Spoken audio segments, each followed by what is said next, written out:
Assalamualaikum warahmatullahi wabarakatuh. Selamat siang semuanya. Jadi, di pertemuan hari ini kami akan membahas mengenai materi bab 3. Nah, sebelumnya izinkan kami untuk perkenalkan diri lebih dahulu.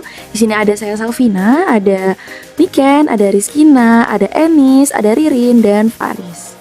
Di bab 3 ini kami akan membahas mengenai konsep dasar akuntansi. Nah, di sini ada yang tahu nggak apa sih akuntansi itu? Oke, silahkan Rizkina untuk menjelaskan apa itu akuntansi menurut diri kamu sendiri. Untuk akuntansi adalah proses mengidentifikasi atau mengenali, mengukur, dan melaporkan informasi ekonomi untuk memungkinkan adanya penilaian dan pengambilan keputusan bagi mereka yang menggunakan informasi tersebut. Pengantar akuntansi di sini memberikan gambaran perihal dari proses awal transaksi sampai terbentuknya laporan keuangan. Pengantar akuntansi tidak hanya memberikan teori dan konsep akuntansi, namun lebih mengenal lebih jauh apa saja yang harus dilakukan oleh perusahaan dalam menjalankan usahanya, dengan menyimpan bukti, mencatat, menjurnal, memposting, dan menghasilkan laporan keuangan seperti neraca, laba rugi, perubahan modal, dan arus kas. Oke, terima kasih Rizkina. Nah, selanjutnya itu ada tujuan utama dari pencatatan akuntansi. Di sini ada yang tahu nggak tujuan utama pencatatan itu apa aja? Oke, silahkan Niken. Tujuan utama pencatatan 1. Memantau kesehatan keuangan. Pencatatan akuntansi menyediakan informasi yang akurat tentang kondisi keuangan, memungkinkan perusahaan untuk mengevaluasi aset dan kewajiban serta membuat keputusan yang tepat. 2. Menghindari kesalahan.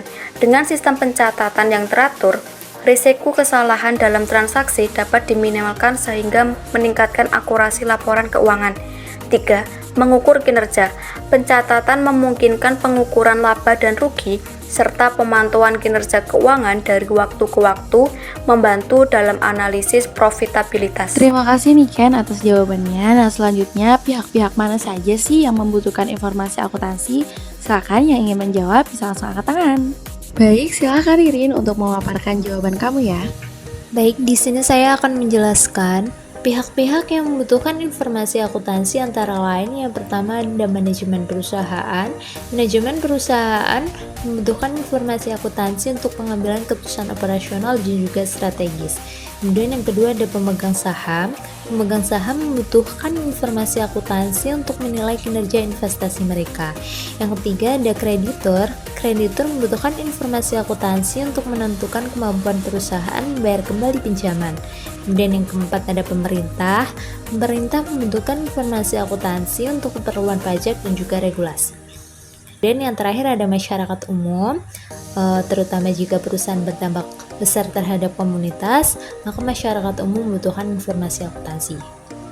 Terima kasih Ririn atas jawabannya. Selanjutnya mengenai prinsip-prinsip akuntansi yang terdiri dari 6 prinsip. Yang pertama ada prinsip entitas ekonomi, menganggap perusahaan sebagai entitas terpisah dari pemiliknya.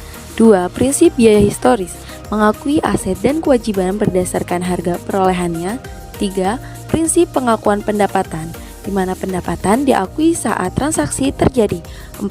Prinsip konsisten, metode akuntansi yang dipakai harus konsisten dari satu periode ke periode lainnya. 5. Prinsip kehati-hatian, dengan menyajikan laporan keuangan secara hati-hati dan tidak berlebihan. 6. Prinsip kesinambungan usaha, yang mengasumsikan bahwa perusahaan akan terus beroperasi di masa depan.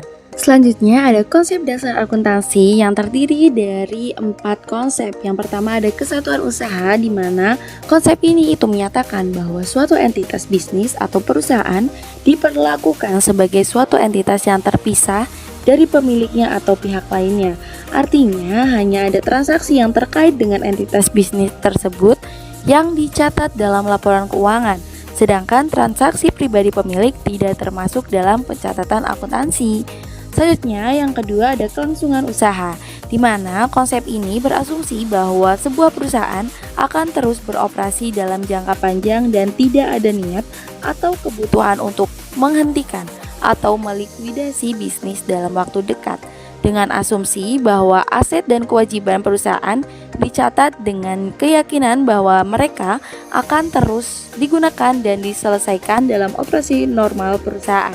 Yang ketiga ada pengukuran dalam nilai uang, di mana konsep ini menyatakan bahwa semua transaksi bisnis harus diukur dan dicatat dalam satuan moneter seperti rupiah, dolar, dan lain-lain. Hal ini dapat memudahkan untuk mengukur dan membandingkan transaksi yang beragam.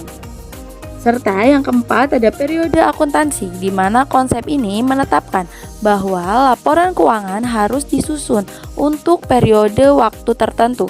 Contohnya bulanan, kuartal, atau tahunan, di mana periode tersebut memungkinkan perusahaan untuk mengevaluasi kinerja dan posisi keuangan secara berkala.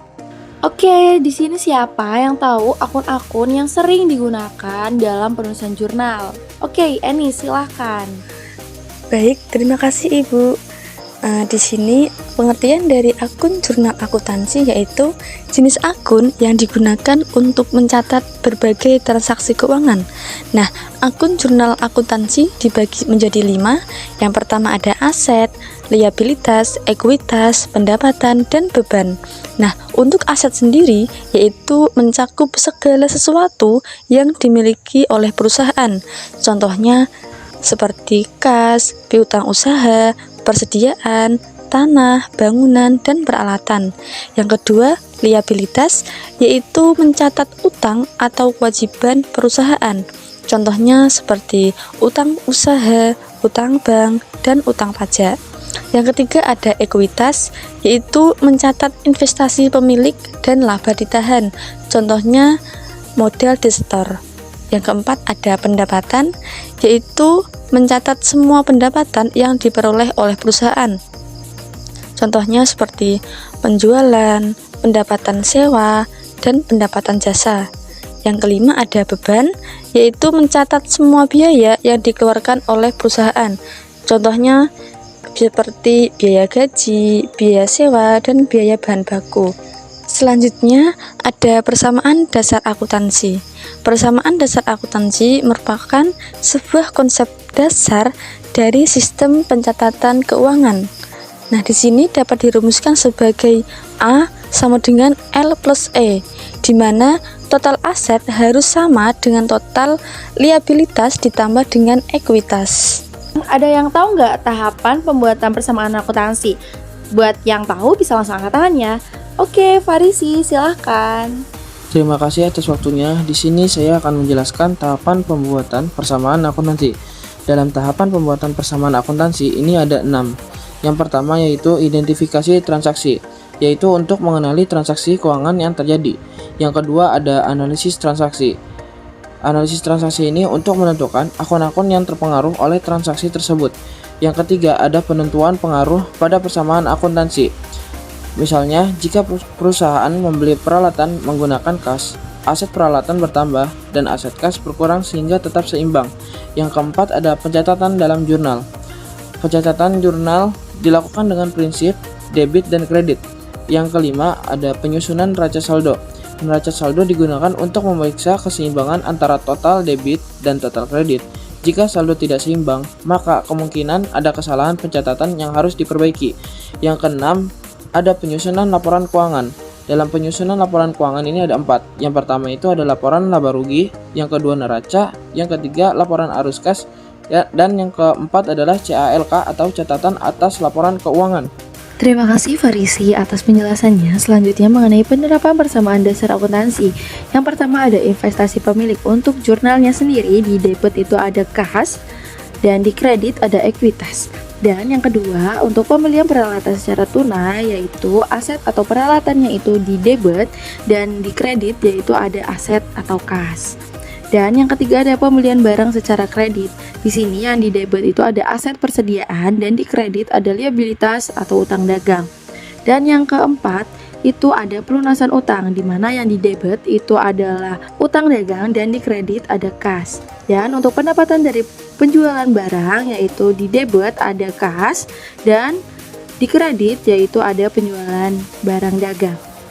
Tak terasa sudah di penghujung presentasi. Di sini kami dari kelompok 3 memohon maaf apabila ada kata-kata yang kurang berkenan di hati penonton sekalian. Di sini kami pamit undur diri. Wassalamualaikum warahmatullahi wabarakatuh. Selamat pagi semuanya.